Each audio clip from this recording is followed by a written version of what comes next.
Mais depuis tout petit, je suis ici. J'ai repris l'exploitation familiale en 2008. On a deux appellations, Castillon et Puisseguin-Saint-Émilion. Le Puisseguin vient du côté de ma grand-mère et le Castillon vient de mon côté de mon grand-père. Je suis la 5e génération familiale des deux côtés.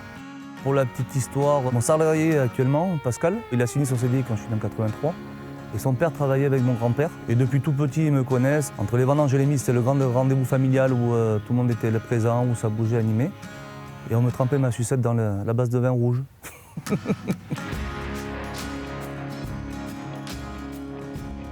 La propriété, en gros, se dissocie en 3 zones. On a une première zone qui est orable, là où on est présent. On est vraiment sur un coteau argilo-calcaire, où on a des merlots, on a une maturité qui peut être très précoce. On a un bouquet aromatique qui est différent, plus sur des fruits noirs. Belvès, c'est pareil, mais le temps, le climat il est un peu plus arrosé là-bas. On est plus sur du fruit rouge, du fruit frais. Et Puisseguin, pareil, on a 2 zones. On a le plateau à Puisseguin, où on a 5 hectares à peu près. En 2010, on s'est mis à réfléchir pour avoir une évolution supplémentaire. On en pensait au bio.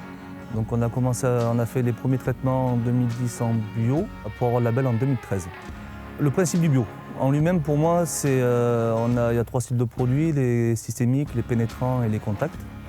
Et le bio, on travaille avec des contacts. Donc, en gros, on travaille avec de la crème solaire. On se retrouve avec plus de lapins qui reviennent, des chevreuils, des lièvres aussi, comme on en avait perdu avec les désherbants. Et après, au niveau pareil, cette année, on a eu beaucoup de coccinelles. Le but, c'est d'avoir un vin qui puisse tenir longtemps par rapport à nos appellations et un vin qui puisse être aussi bu de suite par rapport à la demande du consommateur. Donc on essaie de travailler pour avoir une acidité qui est assez présente, pour avoir des vins assez légers et pas trop lourds, et avoir une matière tannique qui est présente. Mais on essaie d'enrober cette matière tannique par un système naturel qui est une petite chauffe, enfin une fermentation, qui nous permet de créer du gras, de récupérer le gras qui est dans la pellicule, en attendant que les tanins s'arrondissent petit à petit. Je travaille avec les vignobles Gabriel depuis 2013. Pour moi, c'est un avantage majeur parce qu'à la base, je suis paysan. Je préfère être dans les vignes et à faire le vin. Viticulteur, mon métier de base.